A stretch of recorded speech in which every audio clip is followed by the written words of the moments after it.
Georgetown University debate hall was filled with excitement as students, faculty members, and media filled all seats. What was initially a normal political debate was about to be one of the most explosive debates of the year. Barron Trump, having become a freshman at Georgetown at the age of 18, sat confidently on the debating table. His lanky 6 feet 7 inches frame made an impression immediately as he adjusted his navy blue blazer, sporting the air of the son of a former president. He was all the political air everybody had become accustomed to seeing. Congresswoman Jasmine Crockett of Texas was seated in front of him, having been invited to discuss youth participation in politics. Nobody, however, had any inkling of what was in store. Barron Trump, with the calm demeanor of someone who had been raised under the spotlight, took his place and began speaking. His voice was steady and calculated. Congresswoman Crockett, with all due respect, your record shows you're completely unfit to guide America's youth in political engagement. The moment those words left his lips, the room went dead silent. The mood in the room shifted, and the audience, who had been so keen on having a civil disagreement, now leaned forward. Students looked at one another with wide-eyed expressions, some pulling out phones, knowing this was going to be huge. Cameras were trained on Barron's face, capturing every second of what seemed to be a calculated effort to leave an imprint on the national stage. But then something happened that no one, not even Barron, was expecting. Congresswoman Crockett, unruffled and professional, didn't flinch. She pulled her phone from her pocket, pressed play, and remained silent. The room held its breath. Their collective breathing paused as the sounds became audible. What was it? Was it a recording of a past debate? An intimate secret to be embarrassed by? The room was holding its breath, waiting for the bombshell. The taping was something so preposterous that Barron Trump, for the first time in his lifetime, was completely speechless. The audience didn't believe what they were hearing. Phones were held aloft, students were whispering to each other, and cameras captured the moment that would undoubtedly dominate every front page. Barron Trump, the presumptive son of the Trump political dynasty, wasn't ready to be made an example of in front of an audience of humans and was shaken visibly. This wasn't a debate. Not even one about young politicians anymore. This was starting to become something much more combustible, an instant of clash between two big shots, each with his own vision for the future of American politics. And neither of them realized that they were going to produce one of the most viral moments of politics in the decade. Barron Trump had already made waves at Georgetown University. Standing nearly 6 feet 8 inches, he wasn't just physically towering above his peers, but intellectually too. He had quickly gained a reputation as being intimidatingly smart and extremely political. As his siblings had plunged headfirst into the family business, Barron had struck out on a different course. He had decided to become an academic, taking political science with a special interest in constitutional law. The faculty was stunned at his sharp mind, his ability to debate anyone, and his profound understanding of the dynamics of politics. Students already spoke of him as the giant, not just because of his physical stature, but due to how he dominated every political discussion. He had never lost a debate his freshman year, and rumors already abounded on campus that he would one day be seeking office. His presence at Georgetown had boosted the Young Republicans Club by 300%, and he was already being mentioned as a future political candidate. This face-off, presented as a debate on the worth of bringing Generation Z into politics, was set to be Barron's moment to establish America that the Trump clan of politicians had a new voice, one who would lead the next generation. But Texas Congresswoman Jasmine Crockett, with her sharp mind and fearless ambitions, had other plans. Texas Congresswoman Jasmine Crockett, 43, was well accustomed to being in the spotlight. A seasoned civil rights attorney, she had been a criminal justice reform activist for years prior to taking her seat in Congress in 2022. She built her reputation on being able to cut through political jargon, point out hypocrisy, and address the most difficult questions without wincing. She was a web star following her viral moments in committee hearings, where she held her ground and posed challenging questions that had political adversaries scrambling. Few realized, however, that Crockett had been investigating something for months, something that would soon flip the switch on this debate in a manner that nobody could have conceived. The debate was supposed to be about how to reach the next group of voters, how to engage young Americans in the process. But what it was, instead, was a conflict of two political realities: the tradition of the Trumps trying to push its next generation of leaders, and the rise of the progressive movement's most dynamic stars. To Barron, this debate was going to establish him as a player in American politics. To Crockett, it was her chance to introduce a new generation to what real political activism was all about. Neither of them could have imagined that this debate would go in a direction no one could have anticipated. The answer was easy. How do we engage young Americans more actively in politics? The format was set 45 minutes of discussion, guided by Dr. Sarah Martinez, chair of the Political Science Department at Georgetown. The crowd was a mix of 200 students, professors, and local reporters. C-SPAN was live televisioning, and social media was already buzzing with excitement beforehand. When the debate began, tension hung in the air. Dr. Martinez initiated the debate with an apparently innocuous question: how do we get young Americans more engaged in the political process? Congresswoman Crockett answered first, talking about the importance of voter registration drives, civic education, and making sure that young people had witnessed fair representation in politics. Her response was unemotional, rationally sound, and a crowd favorite. But when Barron Trump's time arrived, the atmosphere in the room shifted. "Thank you, Dr. Martinez," Barron began, with a tone dripping with the kind of confidence one would hear in a graduate of the political climate. "Congresswoman Crockett has some great questions, but I have to wonder if she is the right person to guide America's youth." The audience was in stunned silence. This was not the policy debate that they had been waiting for. This was not policy debate at all. This was personal. Barron continued, his voice even toned, but the words cutting deeper. "Congresswoman Crockett represents everything that is wrong with modern politics. She cares less about going viral and YouTube clips than she does about governing. Her acts on her committees are nothing but an act, no substance." The room was charged. Phones were down. Students shushed each other, sensing that this would go viral instantly. This was no longer about political disagreement. This was turning into an all-out attack. Crockett remained unfazed, raising an eyebrow, but not losing composure. "Mr. Trump," she began, her voice calm but pointed, "I appreciate your enthusiasm, but before you ask if I'm qualified to serve in office, maybe you should examine the record of your own family." Barron's teeth gritted at that point. The first glimmer of a break in his composure had been established. "My family's record is for everyone to see," he replied, his voice tight. "We've done things in office, not just performed for cameras." Crockett stepped inside, her voice rising. "Successful endeavors?" she asked. "The January 6th insurrection? The attempt to overturn a legal election? The multiple indictments?" The room fell silent. The stakes were now at a level no one expected. Barron stood up, his lankiness making him stand over the rest of the people in the room. "Congresswoman Crockett," he went on, his voice rising, "let me be crystal clear. Your grandstanding is popular on Twitter, but it doesn't matter because you simply are not qualified to serve. Your radical agenda, your inflammatory rhetoric, your complete disregard of constitutional principles, all of them render you a threat to our democracy." But Barron was not prepared for what came next. What Crockett had been keeping secretly hidden would now be revealed, and once that was out, the entire debate would take a drastic turn that would break Barron's confidence and change the world of politics forever. The word "unfit" hung over the room like a clap of thunder. The room was pin-drop silent, tension thick in the air. Students gasped in shock, their eyes upon Barron Trump, moving to Congresswoman Jasmine Crockett. Moderator Dr. Sarah Martinez sat motionless, her face a mask of shock. What had begun as an intellectual exchange about youth involvement in politics had at once become far more sinister: public character assassination.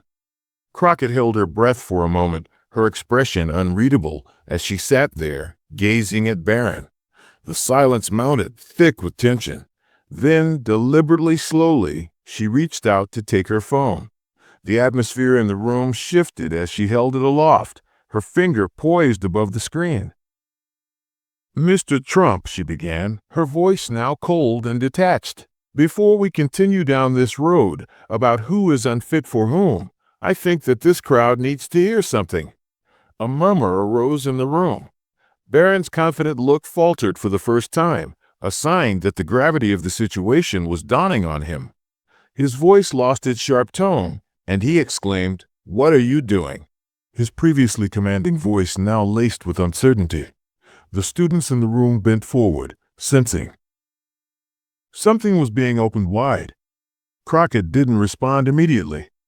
Instead, she glanced briefly at the cameras, making sure the moment would be captured for posterity. "I'm about to play a recording," she said, her voice growing even calmer. "A recording that shows exactly what kind of political engagement you've been participating in behind closed doors." The room was hushed. Barron's expression was still serene, but the room could feel the difference. This was no longer a war of words, but a personal matter now. Crockett pressed the play button, and the recording played over the speakers in the room.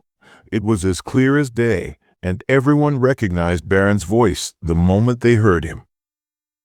"Look, I don't actually believe half the things that I ever say in these debates," the recording began. "It's all positioning for the future. These Georgetown kids lap up the constitutional law stuff, but it's all show. Dad taught me, you say whatever gets you power, then you do whatever you want with it." The room was completely quiet. Polished Barron and the voice on the tape couldn't be any more different. Students who had admired Barron for his intelligence and soothing disposition during debates were now hearing something they hadn't expected. Another voice, not familiar to most, interrupted. "But what about your real positions? What do you actually believe?" Barron's voice came back, this time far less sure. "To be honest, I think Dad went overboard with too much. The election fraud claims, January 6th, that was a disaster. But I could never actually say it in words. The base would kill me. So I play the part, build my brand, and then I will move to something more moderate in good time." The room became utterly silent.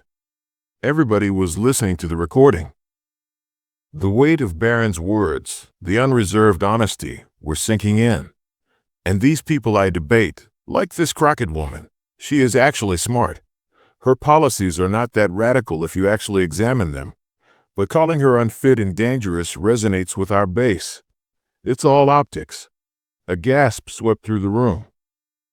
Barron had just confessed to involvement, to stage managing his public image for political gain. His true feelings regarding Crockett and her politics were diametrically opposed to those he had been pretending on the public stage.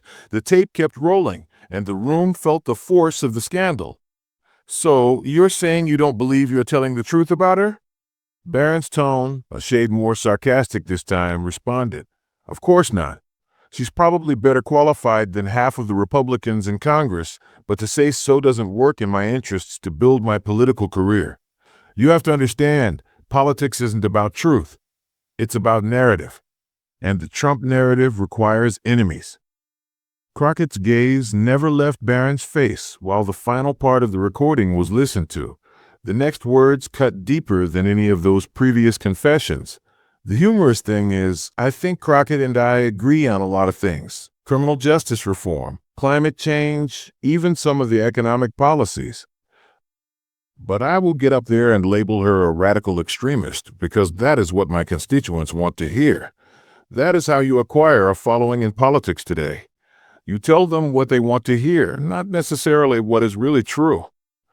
When the tape ceased playing, the auditorium was silent in stunned hush, as though all the air had been sucked from the room. Barron Trump stood frozen, his face pale. His authoritative presence had disintegrated, and a young man stood before us who now seemed much shorter than his massive 6 feet 8 inches frame. The debate was no longer a political debate, but one about integrity, or the absence of integrity. That tape," Barron stuttered, his voice cracking. His previously cohesive debate persona had disintegrated. It's from an interview you did 3 weeks ago with a Georgetown journalism student. Crockett responded calmly, finishing the sentence for him. A student who was writing a profile story about you. A student who felt that the public was entitled to know who you are, in fact, beyond the political spectacle. Her voice was crisp, measured, and precise, and the effect that had on Barron was apparent. Barron's usual evasive maneuvers had not paid off. The audience, who had once admired him for his intellect and the promise of a new political voice, could now barely recognize him. Crockett stood up, and the height difference between her and Barron was no longer a problem. Her very presence took over the room, capturing the attention of everyone around her and cameras. "Mr. Trump," she started, her voice picking up strength, "you just declared me unfit for office. You challenged my qualifications, my integrity, my character to lead young Americans. But this tape proves that you don't even believe your own criticism. You admit I'm qualified, you admit you agree with my positions, you admit that calling me dangerous is nothing but kabuki for your political brand." The class was captivated. Some of the students were recording the event on their phones, others sitting in respectful silence. "So let me ask you this," Crockett continued, her voice becoming indignant. "Who is really not fit for office here? The Congresswoman who has been fighting for her constituents, working on legislation, and being herself? Or the young man who admits to lying about his positions, misleading his constituents, and building his entire political persona on lies?" Barron tried to talk, but nothing came out. He was caught. Crockett's scathing, cutting words had ruined his well-crafted veneer, and for the first time in the debate, Barron Trump was utterly speechless. "You talk of constitutional principles, Mr. Trump," Crockett urged, "but the foundation of our democracy is honest discourse. It's representatives who actually believe what they're taking a stand for. It's leaders who don't approach politics as performance and voters as spectators to manipulate." The students, who so recently had been impressed by the brilliance of Barron's intellect and his cool manners, now saw him in a very different light. Whispering glances of dismay and shock filled the air. Barron had progressed from conservative politics' golden boy to embodiment of all that was wrong with current political debate. "That's not, I didn't mean." Barron could speak, but his words were weak, lacking the eloquence and authority that he had previously had. "You didn't mean people to hear your real thoughts?" Crockett pressed. "You didn't mean people, because that's what these students are, future constituents, to know that you see them as targets to be cheated, not as citizens to be served?" Crockett turned to the cameras, her tone weighed with truth. "This is what's wrong with American politics. We've got young people entering the game who see public service as the art of performance, who see leadership as saying whatever gets you power, whether or not it matters or has an impact." She looked over her shoulder at Barron. "Unfitness? Let's talk about a political candidate who boasts about lying to voters, who builds their own brand on manufactured anger, and who sees democracy as a game to be won, not a trust to be honored." The room erupted in applause. Not the stuffy academic applause they had started with, but real, heartfelt applause. The students felt that they had witnessed something important, something that might well change the way they knew American politics for all time. Barron Trump, once and for all, had been convincingly beaten in his 18 years. As the debate officially came to a close, the Georgetown auditorium was electric. Students mingled in cliques, bubbling with excitement over what they had witnessed. Many of them were already posting video clips onto social media, capturing every available angle of Barron's shocked face and Crockett's victory moment. Moderator Dr. Martinez struggled to restore order as the formal conclusion collapsed into a spontaneous press gaggle. Local reporters pushed to the front, shouting out questions at the speakers. Barron, still white-faced, shoved his papers into his pocket in a hurry. The smooth young man who had come to the debate was no longer there. In his place was a person who looked years younger than his 18 years, chastened by the magnitude of what had happened. "No questions," he scowled at reporters as his Georgetown detail led him out the side door. For a man who had controlled every room he'd entered for 12 months, his flight was dizzying to behold. It was a political moment of defeat, the kind that would haunt him for years to come. In minutes, Barron expose was trending on Twitter. The hashtag went straight to the #1 position, quickly trending. In only a couple of hours, the most viral video being shared online was the moment Congresswoman Jasmine Crockett played the recording that would make everything turn around. The video zoomed in on Barron's face, showing his shocked look as his own words proved to be everything he had just debated against. His swaggering confidence, his smooth arguments, all seemed to disintegrate before a live audience. The video was shared over 100,000 times in less than an hour. On conservative Twitter, the reaction was nothing less than chaos. A number of Barron's old supporters felt completely betrayed. Barron Trump 2044, a popular account that had been one of his earliest proponents, tweeted in outrage, "Just lost all credibility. How do you create a political movement based on lies? The tape is the difference. This guy is not hope for conservatism. He's everything that's bad about politics." The tweet was retweeted thousands of times, liked thousands of times, and sparked furious comments. Disappointed is even too weak of a word. We thought Barron was different. Turns out he's just another political opportunist. Liberal Twitter, meanwhile, erupted in jubilation. Several people went on social media to compliment Crockett for how she dealt with the incident. "Jasmine Crockett just gave the most brutal political exposure I've ever witnessed," one tweet said. "That tape was impeccable timing. Barron Trump said she was unfit, and then she went and proved that he's the one who is unfit. That's how you deal with a bully. The way she kept her cool while he lost it, that's some real political prowess right there." By the next morning, all of the major news networks had picked up the story. The video ran on a loop on cable news channels, with pundits analyzing each moment in minute detail. CNN's morning show led with the headline, "Georgetown Debate Shocker Recording Reveals Barron Trump's Private Opinions." The political analyst noted that this was a stunning fall from grace for a man many had thought was the future of the Trump political dynasty. Fox News, usually quick to defend anything related to the Trump family, found themselves in an awkward spot. They attempted to defend Barron without alienating their viewer base, and as a result, their coverage was unusually muted compared to their usual ardent defense of anything Trump-related. MSNBC, meanwhile, went all in on the story. Several segments analyzed the recording's implications. "This recording reveals the cynical calculation of contemporary political rhetoric," said one host. "Here's a young man confessing he doesn't believe his own views. He's just saying what he thinks will build his brand." Across campus, the reaction to the tape was swift and severe. Students who had attended Barron's Young Republicans meetings in droves were questioning everything. Club membership fell 60% within a week. Sarah Chen, a sophomore who had been one of Barron's most vocal supporters, was disappointed. "I felt betrayed," she said. "I actually changed some of my political opinions because his argument sounded so reasonable. Now I discover he didn't even believe what he was saying." Professor Michael Roberts, who taught Barron's constitutional law class, said he was disappointed.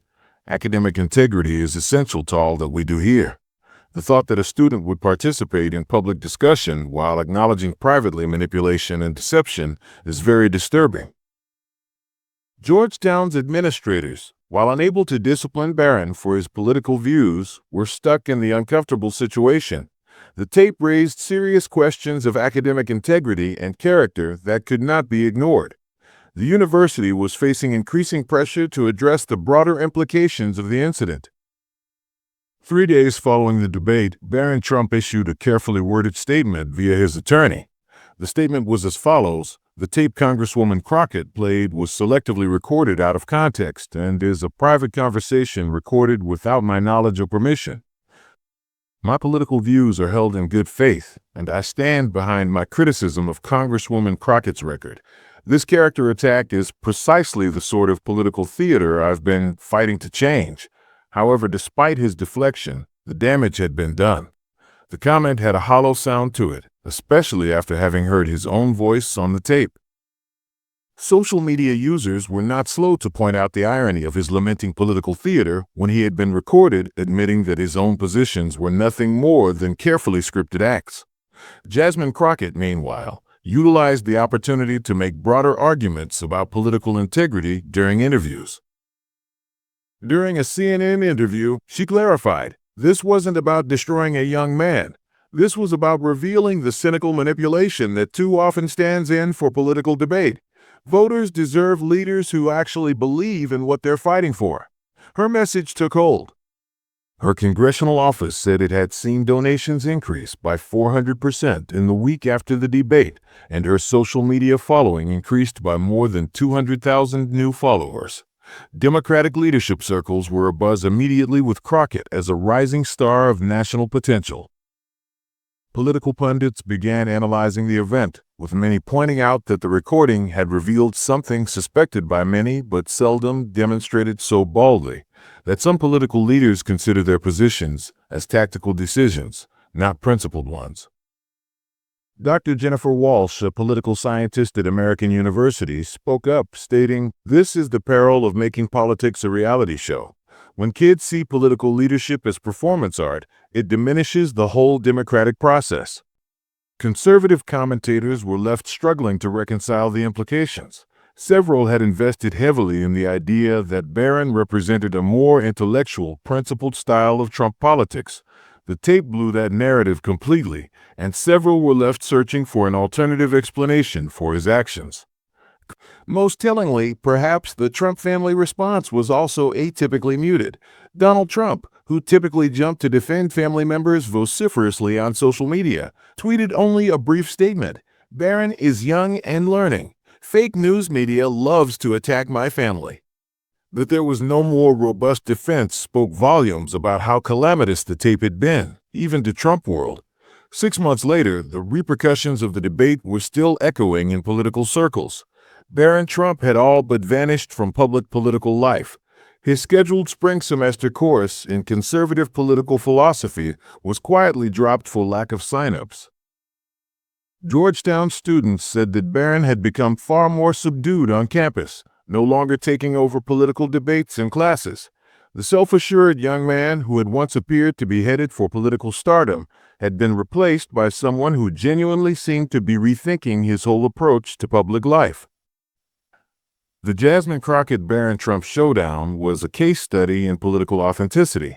It illustrated how fast public opinion can turn when private views are at odds with public stances. More significantly, it illustrated the strength of preparation and principle in political debate. Crockett's triumph was not merely a matter of possessing harmful information. It lay in deploying that information tactically to make a broader argument regarding political integrity. To young Americans witnessing the showdown, it was a clear lesson. To be a real leader, you have to actually believe in what you're struggling for. Voters can tell the difference between acting and conviction. In the end, authenticity prevails. Weeks subsequent to the debate, the Georgetown journalism student who had taped the exchange, Jamie Martinez, no relation to the debate moderator, ultimately came forward. Jamie, a senior, was working on a profile piece about American University political dynasties when the taping occurred. His justification for releasing the taping was based on what he felt was the public's right to be aware of the truth regarding the political drama unfolding on Georgetown's campus. "I wasn't attempting to entrap him," Martinez said in an interview with the Georgetown Voice. "I was just asking follow-up questions on his positions, and he began being very open about the disparity between what he believed privately and publicly. I thought that students deserved to know who they were actually voting for."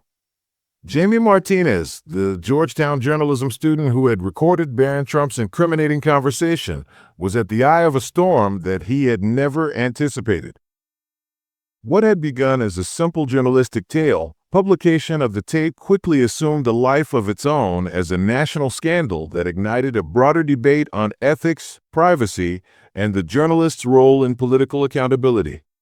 Release of the tape set off heated debates not only among political commentators, but also journalists, students, and professors. Some argued that Martinez had overstepped, claiming that recording a private conversation without consent violated journalistic ethics and privacy standards.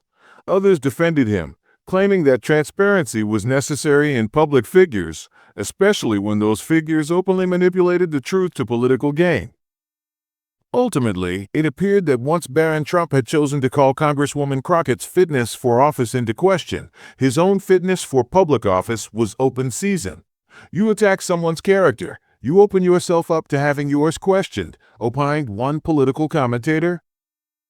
The fallout from the debate had already begun to reverberate throughout the political world, but it was Jasmine Crockett who truly capitalized on the moment. Her handling of the confrontation, particularly her calm and measured response to Barron's attacks, elevated her to new heights within Democratic politics. Within just 1 year, she was being mentioned as a potential Senate candidate. Her committee assignments were upgraded, a clear signal that Democratic leadership saw her as someone with growing influence. The debate performance became a political textbook example of how to use your opponent's mistakes against them, not through mere revenge, but through strategic, well-thought-out moves that solidified your position. Her composed attitude, poised and unwavering under the most intense examination, was a source of wonder on both sides of the political divide. Her reaction was now the model for any politician who wanted to advance his or her career with honor. Political communications courses nationwide began to dissect Crockett's debate. Appearance as an exemplary model of political fencing. The way she handled that moment, remaining calm, utilizing the recording as a chance to make a broader point about political integrity. That's how you bring down a bully, said one professor. She didn't merely embarrass him. She utilized the moment to teach the audience an essential lesson about authenticity in politics. Yet as Crockett's political career skyrocketed, Barron Trump's destiny hung in the balance. His ambitions, which had been set on a trajectory toward high office, seemed to crash and burn with the release of the recording. The public backlash was swift and merciless. Barron had been touted as a superstar, someone who had the potential to bring the Trump name into a new era of American politics. Instead, the recording painted him as a political opportunist, a person willing to play a role, mold his ideology, and betray his own values for the sake of career gain. 2 years later, in a rare interview, Barron looked back on the controversy that had halted his political ambitions. It was a wake-up call regarding the distinction between politics as performance versus politics as service. He conceded, "I learned that if you're going to get into public life, you'd better be certain your private convictions are the same as your public stances, because sooner or later, the truth gets out. I wish I had been more serious about that." It was uncertain, however, whether this introspection was a moment of actual personal growth or another political calculation. Had Barron Trump actually learned from the scandal, or was he simply retooling his strategy for the future? His words during the interview, as sincere as they seemed, came across as another performance, as if he were trying to restore his credibility after the fall. His political future was still in question, and the door remained open for speculation. Would he try to go on in politics, or had he learned that the price of his past errors was too high? In sharp contrast, Jasmine Crockett had managed to make her win about far more than a mere personal victory. She had laid bare the cynical heart of modern political communication, stood up for her own integrity, and in doing so, awarded herself a political mandate for future development. But it was not just her performance in the debate. Crockett had accomplished something more valuable. She had forced the entire political establishment to reconsider the value of authenticity in leadership. In a political environment where politics had so often seemed a performance art game, Crockett had shown that there was still room for politicians who genuinely believed in their principles and values. Her victory wasn't merely in being able to outmaneuver Barron Trump in the debate. It was in being able to turn the moment into a teachable moment for the country on the value of political integrity. This moment extended beyond her own victory. It became a compelling statement about how the public perceives politicians who put their own ambition ahead of the nation's interests. By revealing Barron's cynicism, Crockett made an unmistakable point that would echo with voters for years to come. True leadership is not about what you say to achieve power, but what you do to uphold your principles, regardless of how unpopular or challenging that is. As the weeks dragged into months, the fallout from the Georgetown debate continued to reverberate. Barron Trump, the former icon of the future of conservative leadership, was marginalized. His scheduled spring semester class on conservative political thought was quietly dropped for lack of students. Georgetown students, who had once been captivated by his brilliance, now viewed him with mounting disillusion. Barron, who had ruled the political discourse on campus, now appeared isolated, shunning campus functions and becoming ever more reclusive. Even among his most ardent defenders, the fallout from the debate remained an open wound. To many, the image of Barron Trump, the confident, idealistic kid who was going to shape the future of the GOP, had been replaced by someone far more uncertain, someone who now questioned the very foundations of the political system he had once hoped to master. His attempts to return to campus life were met with indifference, as fewer and fewer students attended the meetings of the political club he had once ruled. Meanwhile, Jasmine Crockett's profile continued to rise. The debate had propelled her from a promising political newcomer to one of the Democratic Party's shining stars. As she became more influential, the opportunities multiplied. Democratic leadership considered her a national leader of the future, and she was being mentioned in the same breath as some of the party's top prospects for national office. She had become a voice for authenticity and integrity at a time when they seemed in short supply. During a time when political life was ever more governed by spectacle, Crockett had demonstrated that it remained possible to ascend the ranks by remaining committed to your principles, regardless of the challenges. To young Americans witnessing the showdown, it offered a clear lesson. Legitimate leadership entails actually believing in what you're battling for. In the end, voters could discern the difference between principle and performance, and in this instance, authenticity prevailed. Weeks after the debate, Jamie Martinez, the Georgetown journalism student who had taped the discussion, went public. Jamie, a senior, said that his release of the tape wasn't motivated by personal motives, but by a desire to make sure that voters had access to the information about the individuals who wanted to represent them. His actions, despite the controversy, had opened up a larger discussion regarding transparency, ethics, and the media's role in keeping public officials accountable. This incredible showdown illustrated how quickly the political winds can change when opportunity and preparation intersect. Barron Trump took his opponent for granted, and he paid a steep price for it.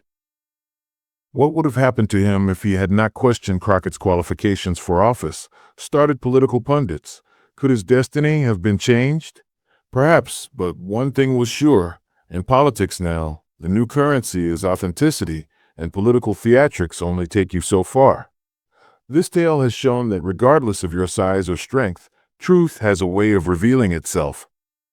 In this instance, it was the recording that revealed Barron Trump's distortion of the truth. But for Jasmine Crockett, it was not about revealing his weaknesses. It was about revealing to the nation what real political leadership must be. What do you think? Can Barron Trump recover from this political disaster, or has this moment sealed his fate in American politics forever? Do you think Jasmine Crockett is the future of the Democratic Party? Let us know your opinion. Don't forget to subscribe and hit the notification bell for more explosive political moments like this. Share this video with anyone who needs to see what real political accountability looks like. During an era of political theater, examples like these remind us of the power of genuine political discussion and why we need leaders who represent what they fight for.